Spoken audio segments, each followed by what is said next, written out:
Alright, man walks in on killer sawing his roommate's neck. He's down here. It's bad. Oh, Jesus. Okay, let's take a peek. He just took off running down the stairs. He had a knife in his hand and everything. He's got puncture wounds all over the place, too. And so I'm like, oh, here's a young retard Hitler. If someone is trying to start a new worldwide cult, I will eliminate that person.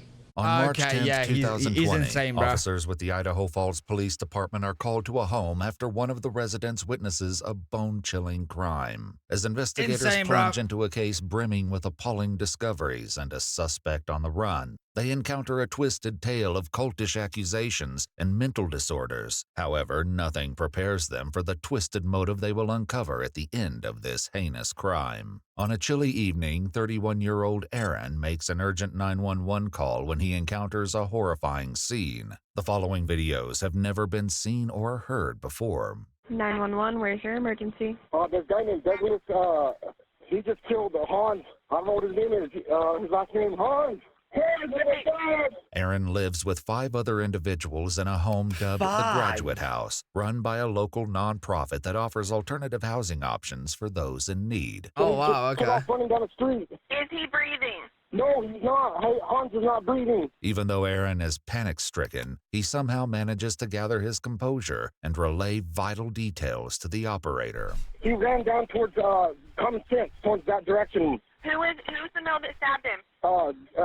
Douglas Taylor. And you said he does have a knife? Yes, he does have a knife. He just killed him. Is he on the ground? He's on the ground. Hans is on the ground. He just cut his neck with the knife, man. Let's start. Mate, is this guy just doing it whilst the guy's watching him? He's basically just turned into like an animal. Just like going at his neck, bro, sawing it off. Whilst he's got somebody behind. What, like, bro, what? Crazy. CPR. You're gonna put I don't know. He's dead. He's dead. He's blue. He's completely blue. His neck is cut. What's right? Over here. As officers arrive and move quickly to secure the scene, they find Aaron outside while the victim is bleeding out inside on the kitchen floor. He's down here. It's bad.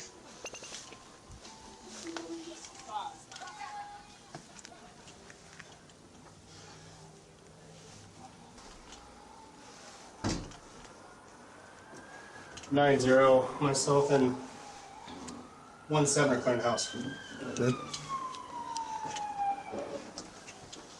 Ready?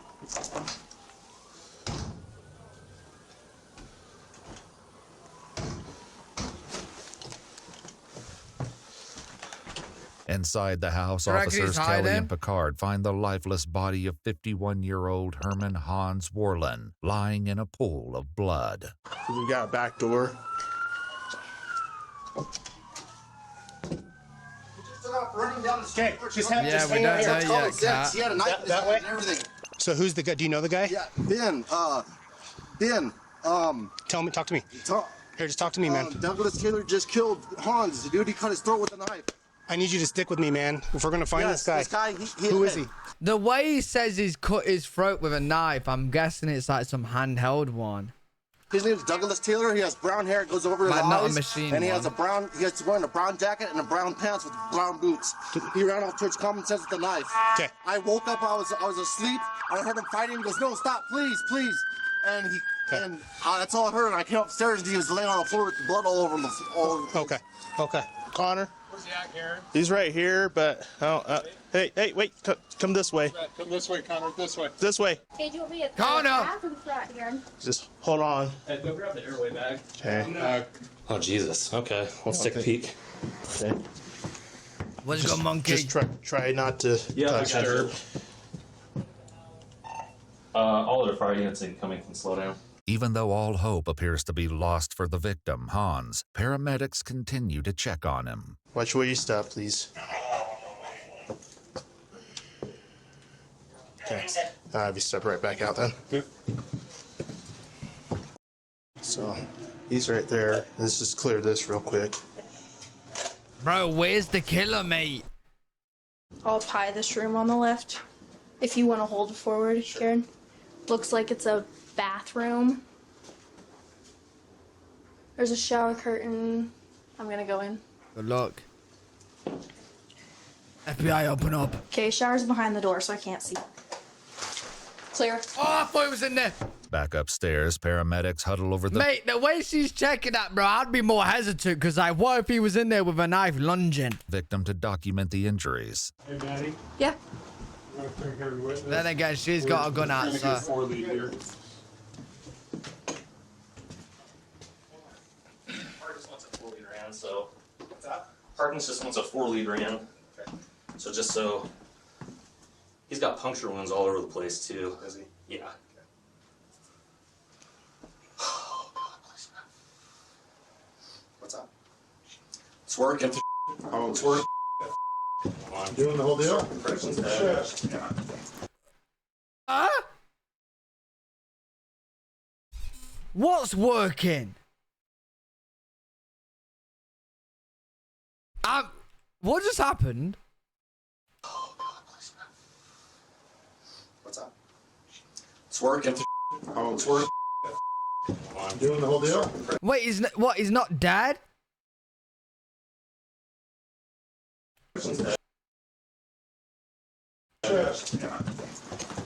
Hey, you have a work phone on you? No, I'll go grab mine. How? In an unexpected twist, Hans Warlin, the victim everyone thought was dead, has a pulse. No As officers hurry to way. photograph the crime scene, paramedics act swiftly in a desperate effort to save the victim's life. Here, I'd start taking No pictures quick. way. Bro, the guy on the phone literally said he's blue. The guy's sore in his neck. He's got puncture hole. Bro, how on earth does he have a heartbeat? Dispatch, maybe one.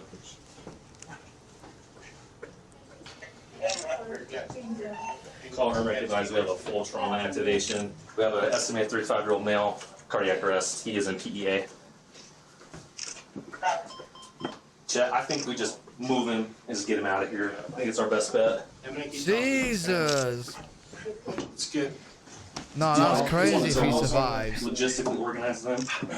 It's coming out of the back of his head. Dude, it's freaking. God damn it.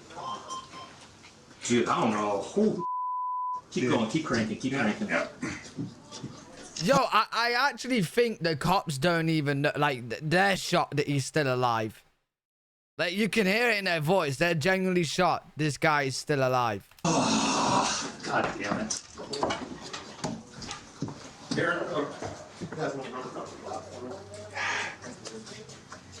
I'm gonna scooch my Jeff. In order to save precious seconds, paramedics improvise their plans to get Hans into the ambulance as quickly as possible. Well, Jeff, we don't have to worry about the Tom Bader subs. Yeah, no, we don't. Let's just get him on the top wraps. Okay, we're all set. Check out, see this back to the side of his neck. It's pumping blood out, bud.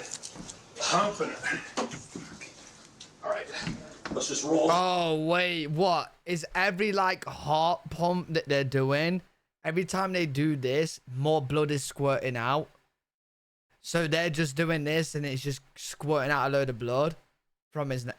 Oh, oh, oh.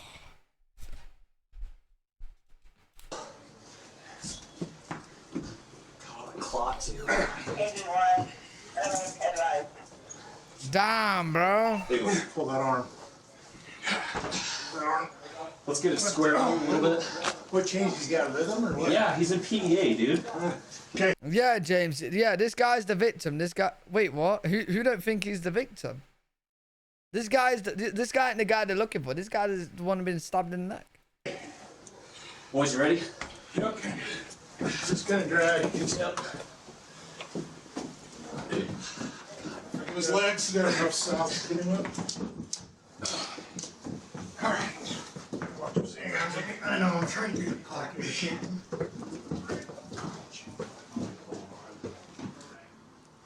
He said the knife's in here, in the house somewhere. Officer the guy, Lindquist though? brings up a fundamental detail about the missing murder weapon, but that's not the only thing they're lacking. They still have a suspect at large, potentially causing even more death and destruction. Officers immediately turn their attention to Aaron, the 911 caller who's been standing outside talking on his cell phone this entire time. Plot twist, it's I want him. somebody monitoring him on audio right now. Okay, I think Picard's recording, but But he left him So this guy's making phone calls and talking and sharing information. We need to get recorded. Okay.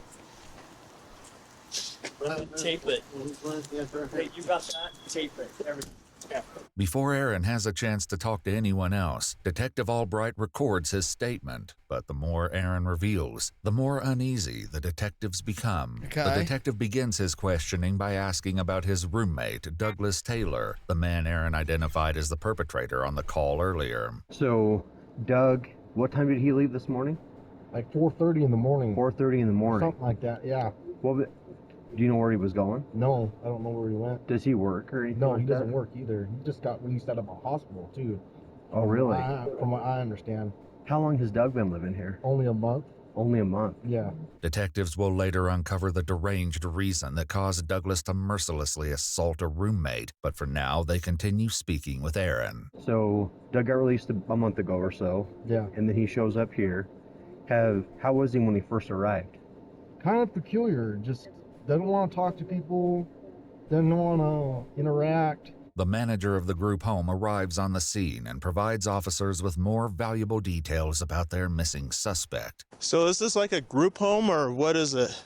Yes, we own 3 of them. We got Andre's house, we got the lady's house, and this is our graduate house. Okay. Most of the guys here had come through. We actually allowed Douglas to come straight from Blackfoot South to come in here. He was supposed to be all right. He was attending counseling at RHS, and I was by here 3 times yesterday. And wait, that's cool of him though. So like, he will buy houses and then just let homeless people stay there to get their life on back on track. I didn't see nothing different in the kid. I talked to him, and all of a sudden, and Hunts never did anything to anybody. Right. I mean, that kid was just as docile as he wanted to be, man. Blackfoot South is a state hospital specializing in They get mental health funded. located approximately 30 miles south of Idaho Falls. While the reasons for Douglas's treatment remain unknown, it gave an insight into his possible mental health concerns. Had he been normal kind of before that, for like the first 2 weeks he was here? No, not really. It's kind of like strange, off to himself, talks to himself. So he's been talking to himself ever since he got here? Yeah, ever since he got here. But he started laughing to himself recently. Yeah. Yo, bro, in my life, I will never, ever be around anyone that actually, no. I'm a hypocrite, bro. I've actually laughed to myself a couple times. But, like, he's making it sound like he does it, like, in a weird way in front of people. That's crazy, right? I don't know. Have any of you guys laughed to yourself before? Like, you just thought of something in your head and you just start laughing and then you realize that you look like a weirdo because you're laughing to yourself. Has anyone done that? Yeah? Okay, yeah. Yeah, well, we're just gonna say this guy's doing it in a creepy way, bro. Just in the last 3 days? Like Yeah, you just said. in the last 3 days, yeah. This This guy's doing it in a creepy Do you way. know what have you overheard what he says when he No, talks I to don't himself? listen to him. I don't listen to that. What about when he's laughing? Does he say anything specifically? No, he just mutters stuff that you can't hear. What Aaron recounts next will leave no doubt as to the manic brutality of the events. That's when I heard them scuffling or fighting upstairs, and I ran upstairs. And when I ran upstairs, that's when I seen Douglas Taylor with a knife sawing on Hans's neck. The distance between the top of the basement stairs to the site of the stabbing is less than 20 feet. The fact that Aaron witnessed the ruthless attack from such close proximity suggests that he was lucky to escape with his life. Oh, he looked at you? Yeah, he looked at me. Did he say anything? No, he didn't say anything. Was he still holding the knife? Yes. Or did he make any motions towards you No, or he anything? didn't make any motions or any threatening behavior or anything. I would have fought it back, man, if I would have known. So Hans was on all fours, on his knees, and Yeah. with his hands on the And ground. he said, "No, stop, please." I heard him And- say, "No, stop, please." Wait. He just says he would have fought him back, but he didn't do anything and he was there. So what is on about he would have fought back? He didn't fought back. Knees and with his hands on the And ground. he said, "No, stop, please." I heard him And- say, "No, stop, please." The crime scene photographs the officers raced to document earlier offer frightening proof of Aaron's detailed account. Remember what kind of a knife it was? It looked like a kitchen knife. Like a But kitchen knife? That's what I'm saying, Monkey. Like, this guy's saying he would have fought back. Yeah? And then he's hearing all of this that he's begging for his life and stuff, and he didn't do anything.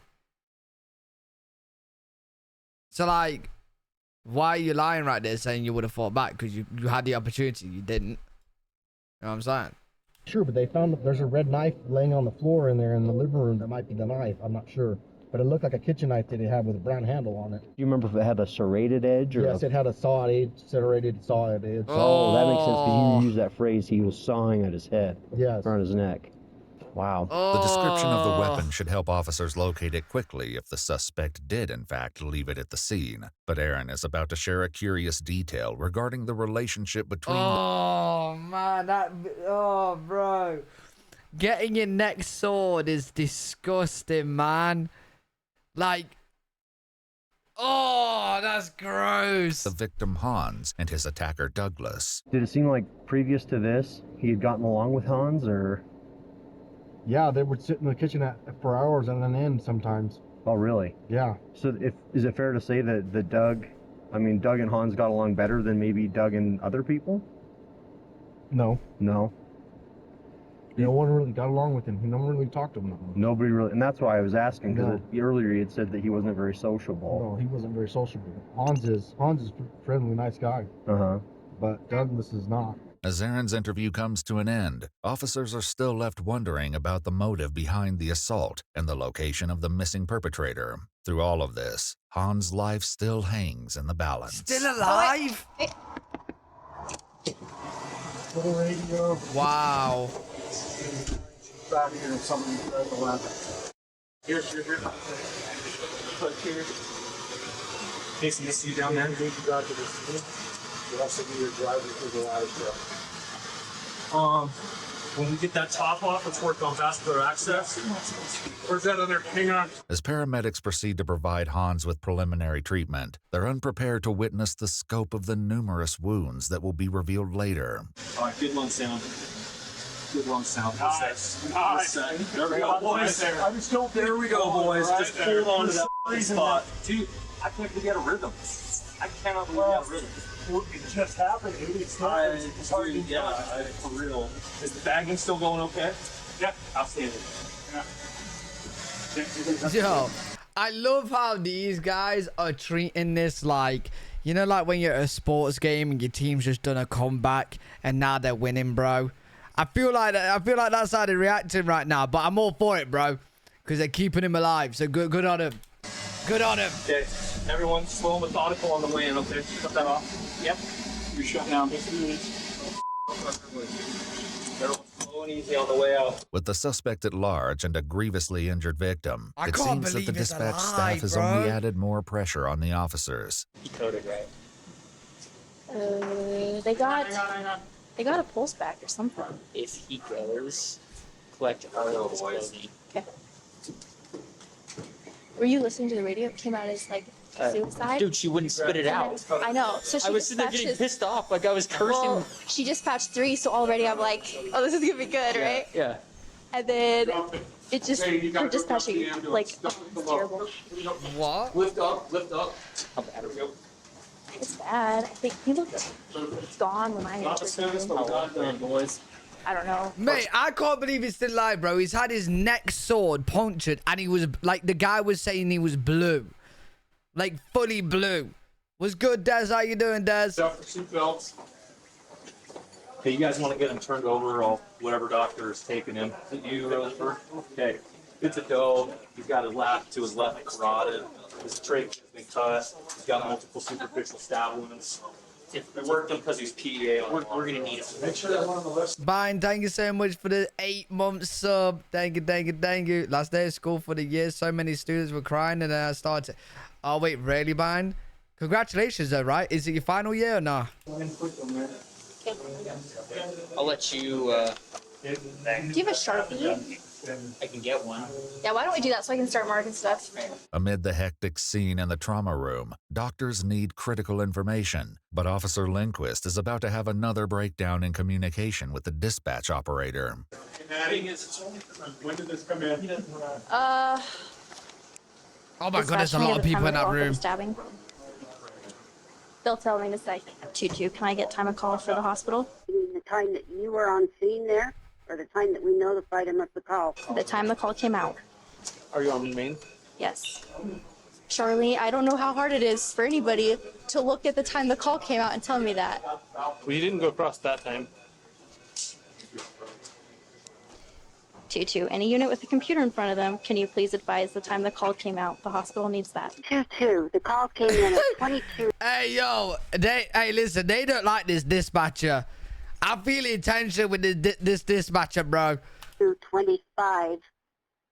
And I'm not sure what other time you're asking for. It was 22:25. Charlie hates me. She does. But she also... This has been ID or what time stuff. Nope. It's been pretty stressful. Miscommunications notwithstanding, doctors learned that the call came in 43 minutes prior to the time relayed by the dispatch operator. As the medical team does everything they can to save Han's life, at the house, officers gathered outside and discussed their impressions of the crime scene. Mate, I can't lie. What is that dispatcher on? Like, they're literally asking for the time of the call, and and the dispatcher is like acting like it's Mission Impossible, bro. Like, I'm sure it's very easy to find. And the possible location of their suspect. Did you go inside at all? Me? Yeah. Pretty bloody? Yeah, he was bleeding out all over the kitchen floor. So you did? He looked at us. We didn't go any closer to him. We cleared the top floor, and then we backed out. While officers might have secured the scene, it is clear that they need to quickly widen their search if they hope to have any possibility of catching the suspect. 2-7, we're clear this now. We're going to be, correction, I'm going to be canvassing the businesses east of the canal. Adjacent to this canal sits a large shopping center where officers will make an unexpected Oh, we still haven't found the guy yet. 4, it looks like there's somebody sitting right next to the stores. To your west, 270 Amherst, suspect over here on the back of Albertsons. Officers converge behind the Albertsons, Got him. approximately 3/4 of a mile from the crime scene, and find their suspect sitting against the east side of the building. When officers ask what his name is, he replies, Douglas Taylor. Yeah, but it's got blood on its hands. The weapon. The weapon. They said the weapon he left there.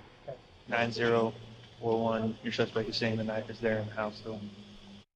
The suspect is saying that the knife is still in the house. Even though Aaron originally reported that he saw Douglas fleeing from the crime scene holding a weapon, detectives identify a blood-soaked knife lying on the floor in the living room and get Douglas to the station without incident. All right, step in there, go and take a seat. Throughout his detainment, Douglas has appeared eerily calm and cooperative, but to get a full picture of the savage attack, detectives need to interview him. Why, However, bro? even seasoned detectives are not prepared to deal with the suspect as unsettling as this one. All right, Doug. Sit right there. You want some water? Yeah, actually I do want water. There you go. After reading him his Miranda rights, Detective Schwicht cuts straight to the chase. Can you tell me what happened tonight from your side of things? I'm the one who did it. Okay. Cheers. Tell me why. What happened tonight? I'm not sure how to explain why I did it. Within the first few minutes of the interview, Douglas confesses to the attack. However, the motive behind his actions will remain a mystery that investigators have yet to resolve. I don't know how to explain it using regular terminology. Okay. In your own words is fine. I'll ask questions if the things I don't understand. I was thinking that probably something happened tonight, or maybe it's an ongoing issue that got you really mad. I wasn't angry. Okay. I have a system of metaphysics What's which that? would give you some insight into why. Can you explain a little bit? Can you just explain to us what exactly happened? I brutally stabbed to death that man in the kitchen.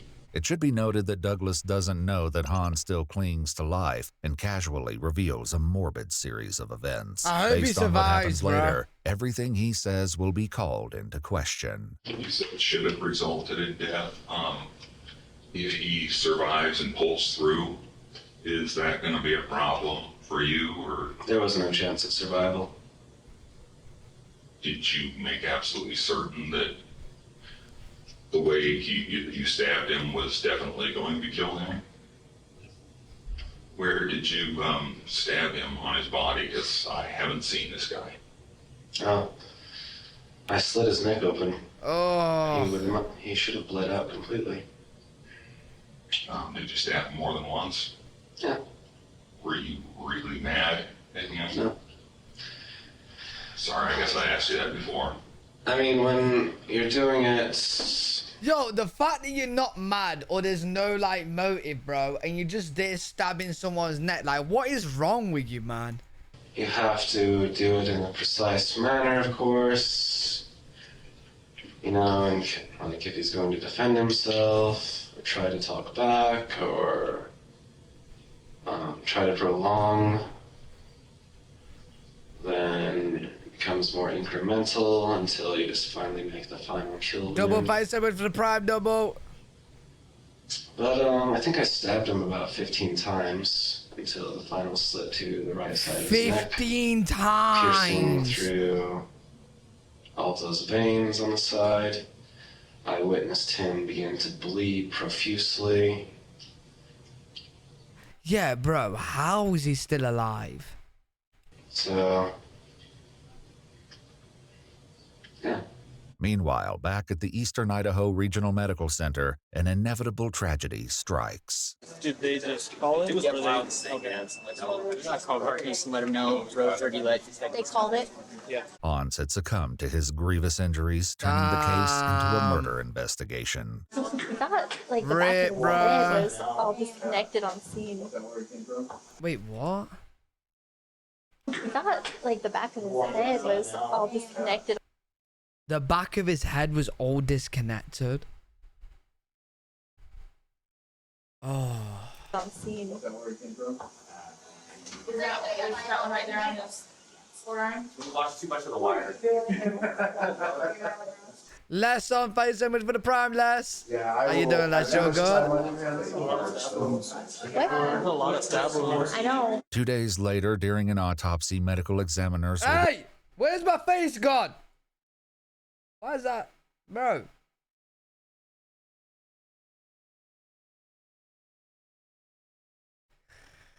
Damn, bro. Feel bad for report him. that Hans died from 17 stab wounds inflicted upon the torso, left arm, neck, and other extremities. Meanwhile, detectives in the interrogation room are also getting closer to unearthing Douglas's motivations behind his appalling actions. Certain individuals who desire to begin new cults, I like to identify and professionally examine, to see if that is precisely what they're trying to do.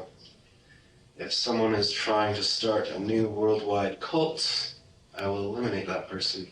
Bro, who do you think you are? Start a new worldwide cult. Yes. Okay. That is my standard. Okay. You think being the leader of a cult, he would have done some really bad things?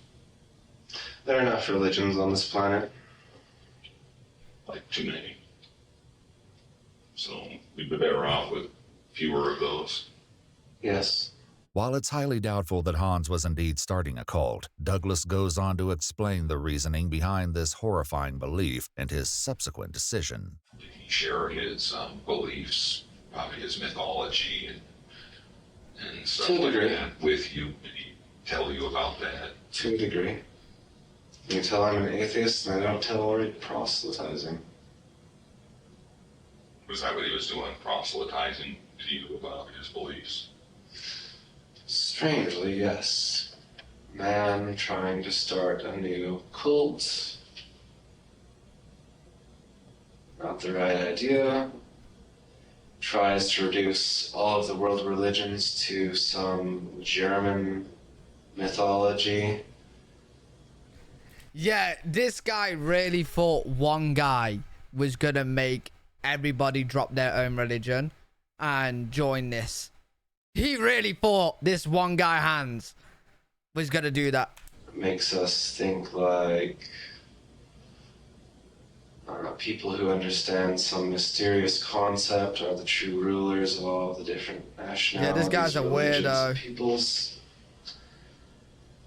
And so I'm like, oh, here's a young retard Hitler. As the interrogation comes to an end, the detective has one final question for Douglas. After stabbing a guy like this, what do you think would be the right thing to do with you? What do you think life in prison? The police, the law, the judges, all these people who sit and make decisions about all this, what do you think is the right and appropriate thing to do? Not sure.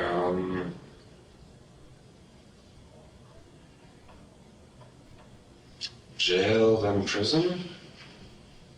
Do you think that's the right thing for you? Yeah. But if the detectives thought that this would be the last they'd hear of the man, they were in for a shocker. On October 12, 2021, over a year and a half after the incident, Detective Schwicht received a handwritten letter from Douglas while he awaited trial. In the letter, Douglas claimed that he didn't kill Hans and alleged that his old roommate Aaron is the one who killed Hans. Douglas reports that he heard a sound, entered the house, and saw Hans on the floor in his blood. He then went back outside where he alleged that Aaron threatened him and gave him a jacket with some blood on it. After being supposedly traumatized by the events, Douglas claimed to have agreed to take the blame and made a false confession later. When Detective Schwicht interviewed Aaron, he found him to be completely innocent, with no involvement in the crime whatsoever. Not long after his arrest, Douglas Taylor entered into the Idaho Security Medical Program. But on October 13th, 2020, after almost 4 months in the program, doctors declared him fit to stand trial. Then on December 15th, 2021, Douglas Taylor pled guilty to murder in the first degree and was sentenced to 27 years to life on February 14th, it should be life. 2022. It should just be life. He don't go out. He's crazy, bro. He's crazy. Douglas is currently incarcerated at the Idaho State Penitentiary. He's crazy. No, it's 27 years to life. So like, bro, if he's out in like 30 years or something, he's just gonna rack up more on the tally, mate. He's just gonna get some more. Like the way he thinks, he shouldn't be on the streets at all in general. That guy's crazy, bro.